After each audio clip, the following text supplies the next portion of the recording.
Hello drivers and dreamers, welcome to another episode of Trucking with Bones, where we are generously informative, painfully honest, uniquely car hauling, and sometimes just downright boring. That's right folks, today is another one of those opinion by Bones that some of y'all will find downright boring, and you're welcome to click over to a cooking show or a cartoon or whatever suits you better. But for those of you who want to stick around, we are going to talk about the scum of the earth, the crusties in the underwear, you get the point. Some people call them brokers. Now, I'm not talking about every broker, obviously, because there are some out there that I work with all the time that are really good people. They do what they say they're going to do. They pay when they're supposed to pay. They do everything the way they're supposed to do it, as far as humanly possible. But there are those who will find every excuse in the book to borrow your money,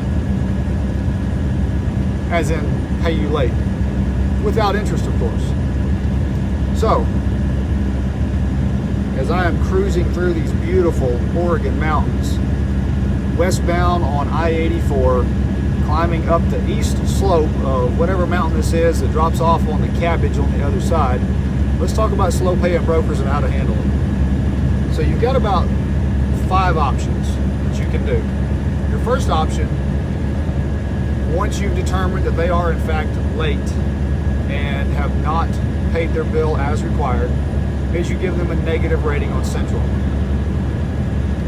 providing that they are even on Central. Most brokers are. So assuming that they are on Central, you give them a negative rating. Now Central's going to give them I forget exactly how many days it is now. The Central will give them a certain number of days to dispute. Well, let me back up. They're going to give them a certain number of days to work the problem out with you, or for you to work the problem out with them after encouraging them to pay, just with good old-fashioned communication. So step number 1 is communication. If communication doesn't work, step 2 is the negative rating, which you again employ step number 1, which is communication, with the added inducement or encouragement of the negative rating. Now, after X number of days, whatever it is, 5 days, 8 days, I can't remember, Central will send you an email saying, we see you've not been able to resolve this matter with ABC Broker. And it will allow you the option of uploading any documentation that you have that will support your claim of non-payment. You upload your bill of lading, upload all of your written communication attempts, and if you can show that you have in fact done business with that company and you have in fact invoiced them and they have not in fact paid you, then Central will post that negative rating to the account. Now, if the company decides to dispute it at the end of that X number of days, they will be able to upload documentation stating or showing where they actually did send you the payment and you just somehow didn't get it documented correctly. Or, they may try to claim that they paid you, but if they can't show some sort of evidence of that, where they show a proof of a direct deposit to your account, proof of a cash check, some sort of evidence that you in fact received the money, then that negative rating will most likely be applied to their account. Now, most brokers who plan on staying in business do not want negative ratings on their account, because negative ratings make it difficult for them to move their freight. When a dispatcher that's doing their job looks at the load board, sees a load that they want, they're going to pull that dispatcher up and see what their rating is. And if their rating is less than 95% or so, first thing you want to do is log in there and look. In fact, if it's not 100, it's a good idea to log in there and look and see, well, what were those negative ratings for? If they're for non-payment, and they're old, yeah, you could probably give them a chance. If they've got 2 or 3 non-payment negatives here in the last just few weeks, days, there's a problem. And you probably want to avoid doing business with that broker unless their vehicle is listed as a COD. If it's a COD, then it doesn't matter.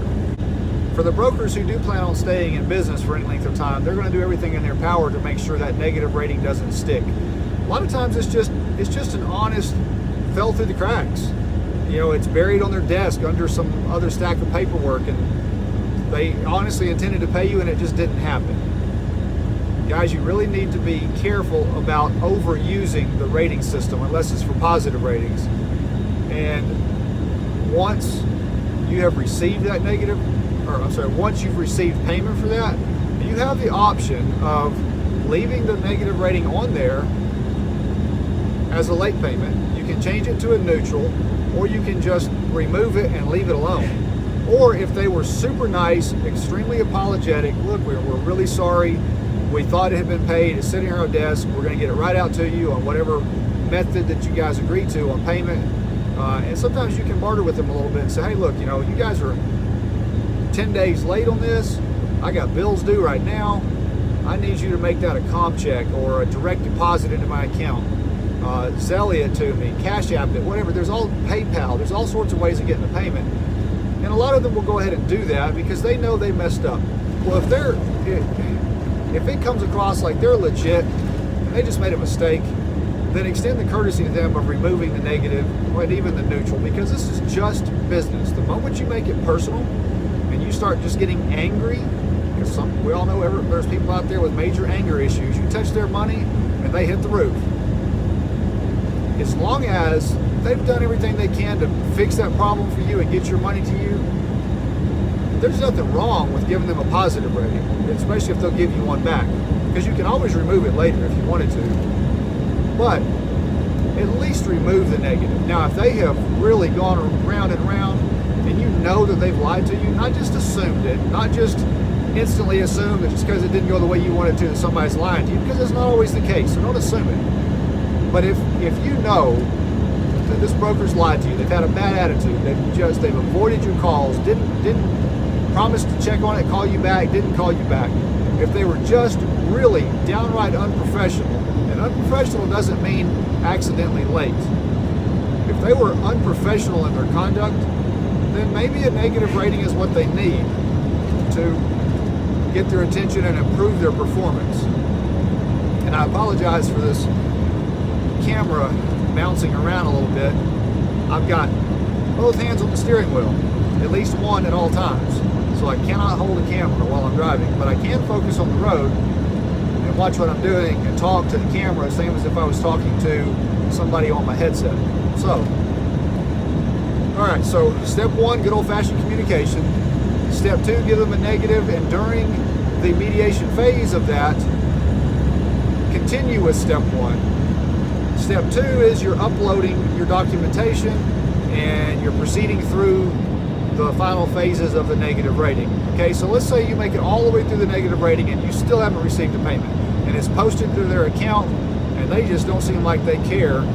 Well, maybe they don't, because they were either a fly-by-night company that just was trying to move a few cars, and then they let their account go and have no intention of paying for it. In that case, it was fraudulent and you could legally pursue them. Or in the other case, they're going bankrupt and they don't have the money. They received it, they paid the bills, and you weren't one of the bills.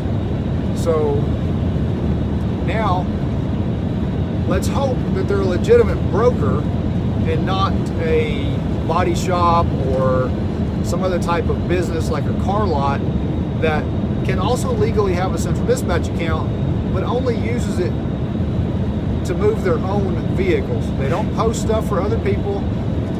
They're not acting as a broker for someone else. They're brokering their own owned loads. That's legal. And if that's the case, they are not required to have a bond. That's a bad thing for you at this point in the game. But if they are a legitimate broker, contact the bond agency listed on their profile page, file a claim with them, and they will need documentation that you did in fact haul cars for ABC Brokerage. Once you can provide that documentation, the bond company will then try to contact ABC Brokerage and strongly encourage them to process that payment. It takes time sometimes. I've waited, I want to say like 90 days after filing the claim to get my money from a company that was near bankruptcy but was still struggling to stay afloat. I get it. It took them time. They kept in contact with me. They let me know how long it was going to take. And eventually I did get the money. So it's all good. Now,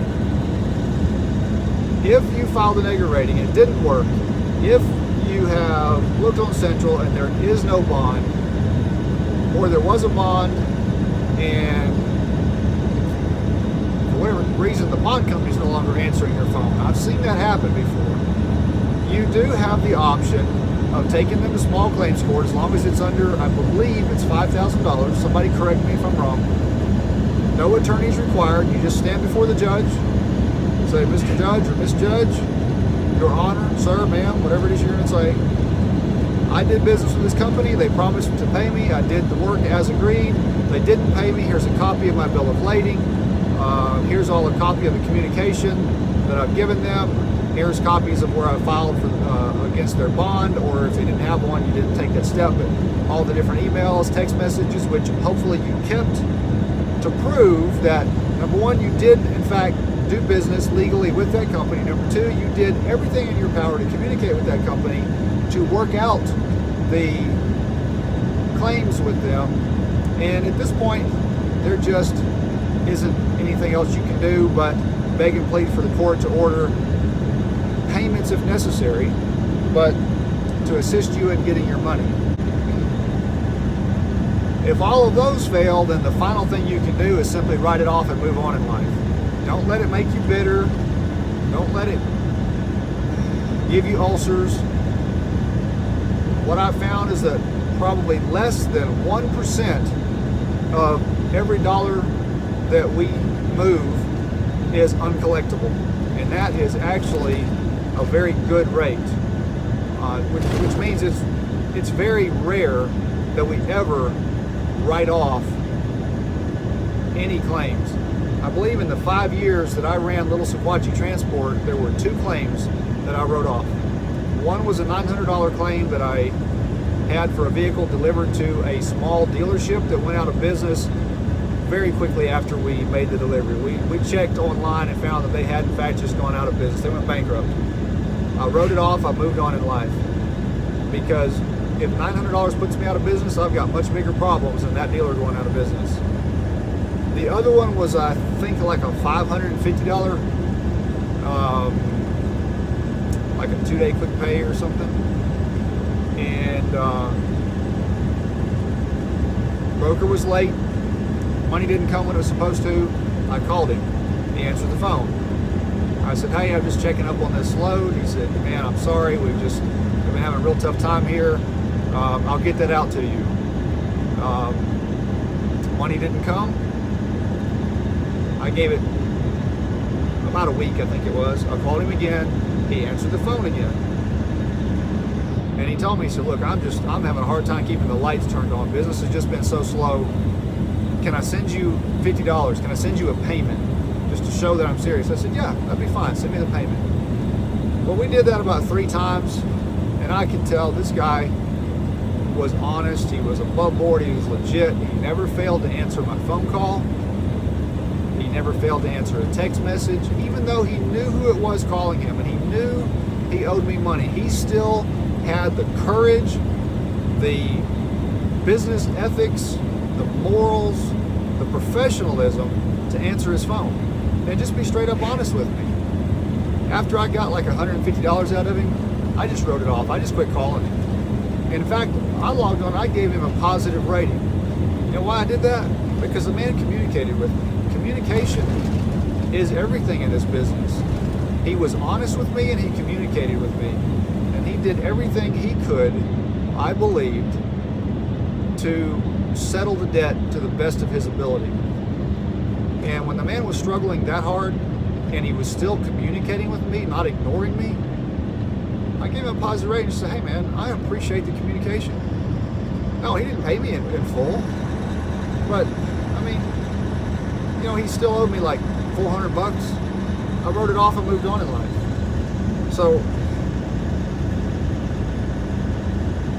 the total amount that you may never be able to collect on is really, really small in this business.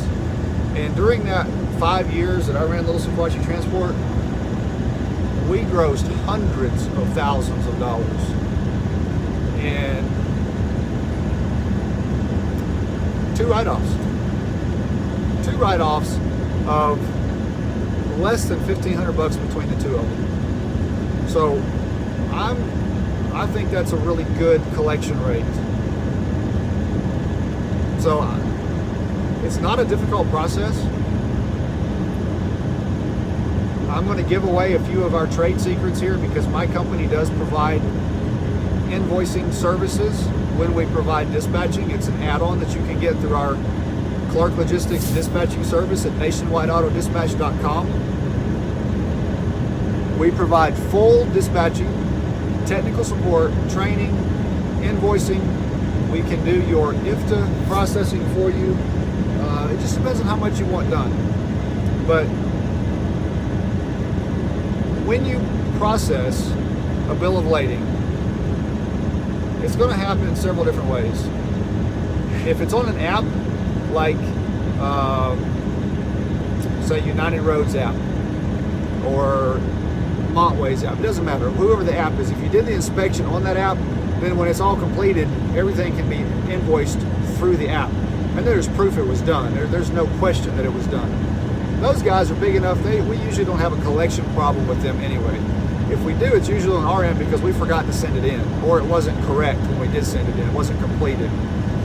So making sure that your bill of lading is properly and completely filled out and that it is signed is important. Now, one of the more common ways is that you're going to have a bill of lading. Paper. I like paper. I'm old-fashioned. And I apologize for this lighting. I'm once again driving west. I've got the little side view sun deflector down, but and I've raised my seat up so I can get up a little higher, get out of the sun, but it's still causing this bright light spot. Anyway, it's not an upside-down halo, I assure you. So, preferably, you download something like Scanner Pro or some sort of scanner app onto a smartphone. You take your scanned photograph of that bill of lading and you send it in to the billing email at whatever broker it is that you're dealing with, along with a request in that email to reply back letting you know that they received it and that it was complete. Now, if you get all of that, save it, hang on to it. Some brokers prefer that you fax it. So if you're going to fax it in, you need to follow up with a phone call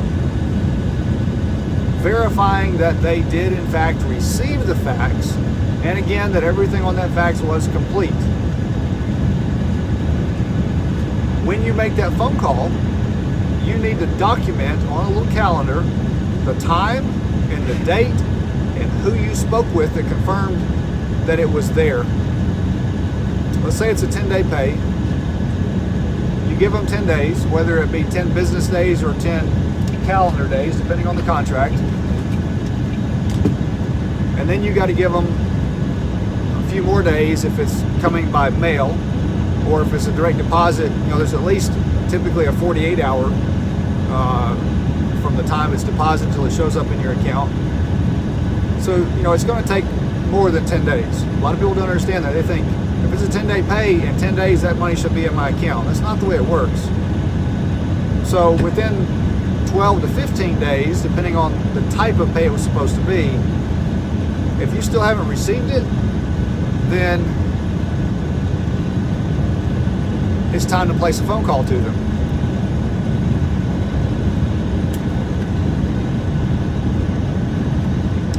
Polite, courteous phone call. Hey, Mr. Broker, this is Bones with D-Line Logistics, and I'm just following up on load number 123 ABC, whatever it is. And if they try to pull something on you like, oh, well, we never received it, you pull your little calendar out and you say, well, Mr. Broker, I'm showing here that back on whatever the time and date was, I spoke with Mr. John Smith, and he stated that he had it on his desk, that everything was complete, and he was going to get it right out to me. And they start studying around and say, oh, well, let me check. Oh, yeah, here it is. It's right here on the desk. I'm sorry, it got buried under some papers. One, Mr. Broker, I understand that, but because you are late now and it was a contracted 10-day pay, I'm going to need you to direct deposit that today, or com check it to me today, or Zelle it, or Cash App, or PayPal, whatever it is. You've got a little bit of leverage to say, hey, you know what?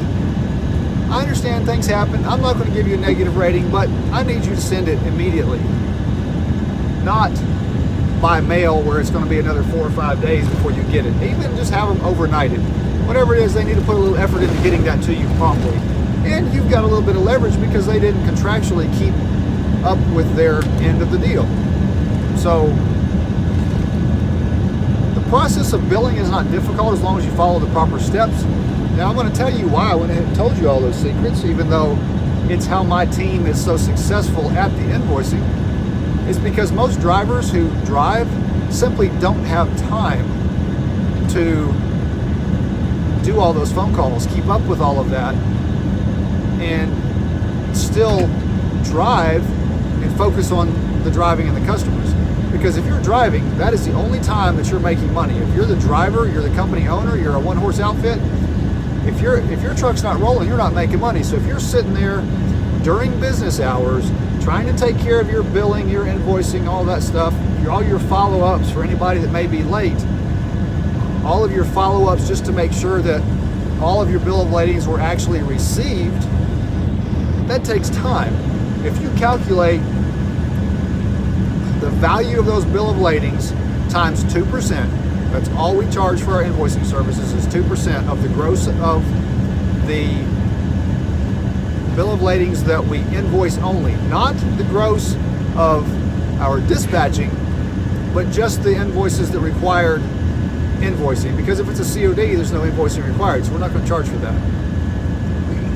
If you calculate the value at 2% versus a couple hours of your time that you could have been driving, making 75 to 100 bucks an hour, you're far better off paying somebody to do that for you, and you've got less stress on your shoulders. So I know that there's still a market for a good dispatching service and a good invoicing service, even though I'm telling you all of our trade secrets.